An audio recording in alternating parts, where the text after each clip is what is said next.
I feel like I'm in kindergarten all over again because I'm recording this while sitting Indian style.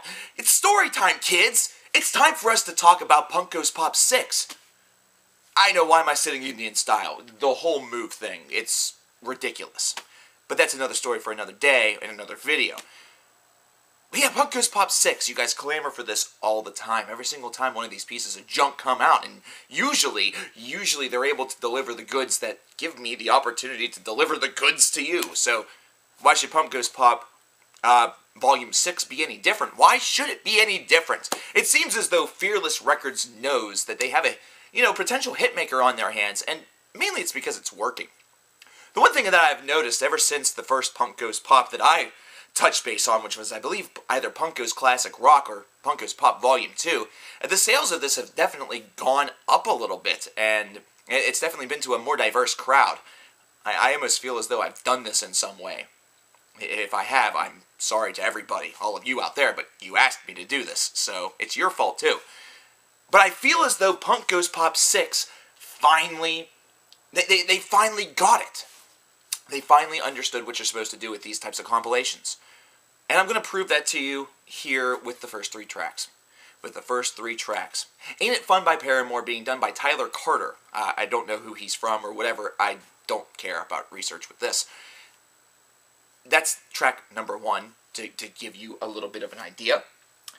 Then we get into Wrecking Ball, which is done by August Burns Red. It's another band that has been clamored for a lot on this channel that I've really not done. And then we get into We Came as Romans doing I Knew You Were Trouble. I'm stopping with those three. Because these are the three. And you know what? I'm even going to throw in, just as a bullshit bonus, even though I don't feel it really works as well, Upon a Burning Body featuring Ice-T doing Turn Down for What? These 4 songs. I'm going to throw those 4 songs together. They understand the idea of why you do this. You take 4 songs that are arguably awful.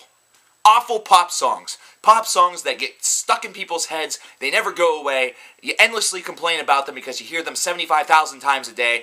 And you put them in your own style. You make them sound fun and fresh. And it's a brand new take on a song that you're sick and tired of. And it actually makes it fun to listen to. First off, Ain't It Fun by Paramore is just... It was a song that was following me over the summer. It was terrible. Everywhere that I went, restaurants, different establishments, retail chains, it was just there.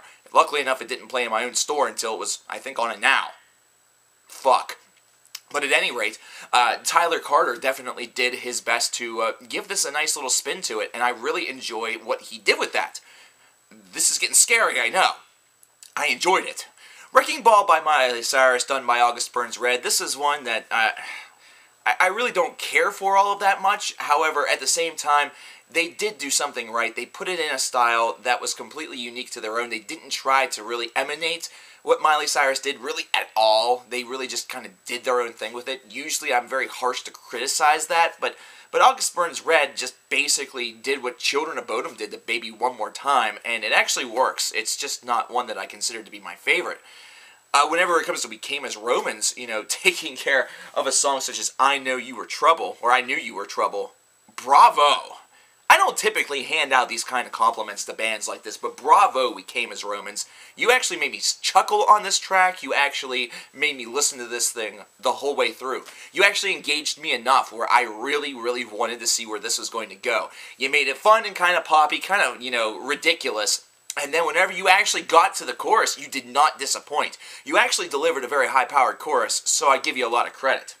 Now, you might wonder to yourself, why am I being so harsh to Ice-T and Upon a Burning Body? It's fucking Ice-T and Body Count and Upon a Burning Body. Well, Turned Down for What? To be perfectly honest, I don't think ever really needed verses. It just needed Lil Jon being retarded and DJ Snake doing his thing in the background. I think that song was actually kind of perfect the way it was.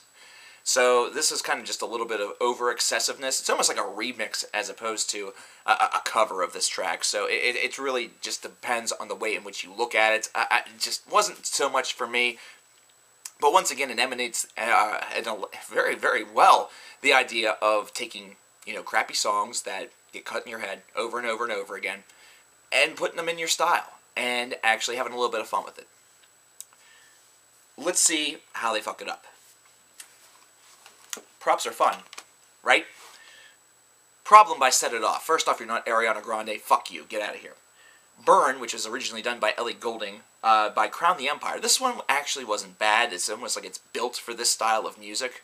But it just wasn't one that really kept my attention. The original song, to be perfectly honest, doesn't really keep my attention all that much either. I really enjoyed her song Lights a little bit more than I do this one, and that's kind of being really, really kind. Drunken Love by Ocean's 8 Alaska. You tried. You're not Beyonce. You're not Beyonce. No one's Beyonce. Beyonce's not even Beyonce. Let's fucking face it. And also, that song's just not that good to begin with. Whenever I heard it premiere, I was not impressed whatsoever. Fuck it. Youth in Revolt by does Royals by Lorde and blah. Hold On, We're Coming Home by The Volumes. You take the one Drake song I actually kind of respect and you kind of fuck it up. You actually take away one of the principal reasons why I really like this song.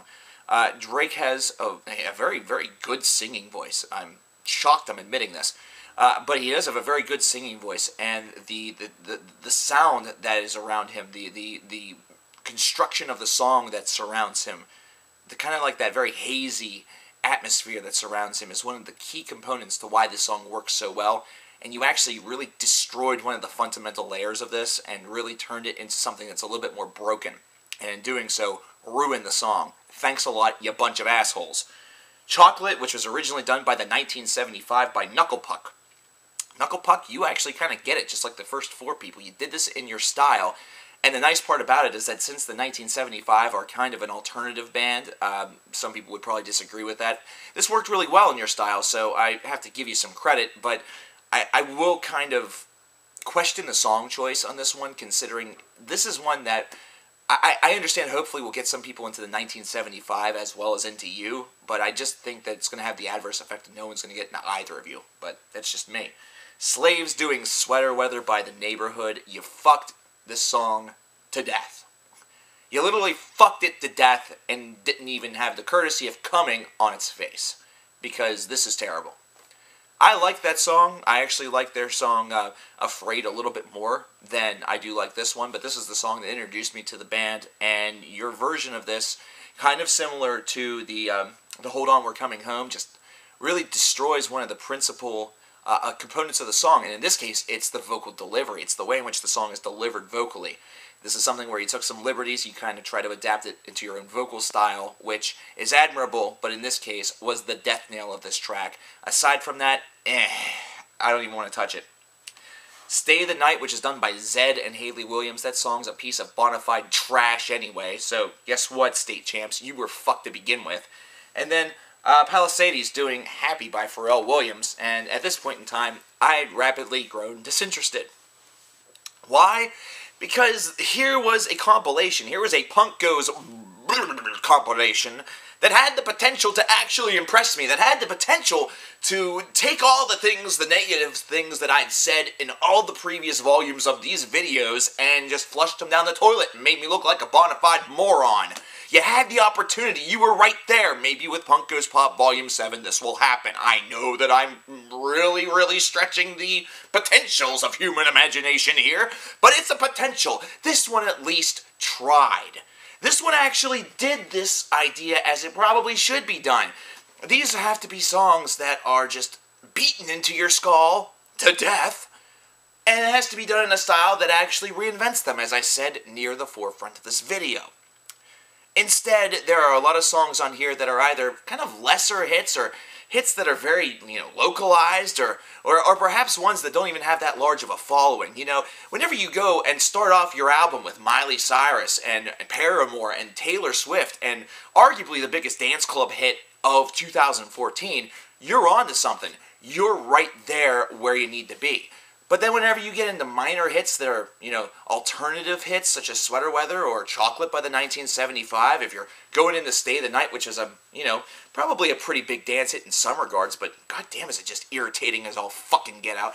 Going to Beyonce, yeah, I understand that, but you just don't fucking get it, do you? You had the framework, you just didn't finish the job. You didn't deliver a full album. You delivered 4 tracks, maybe 5 of bona fide, decency here. Meanwhile, the rest of them just kind of ran wild in anarchy and made this disheveled piece of garbage all the harder to listen to the further that I got in.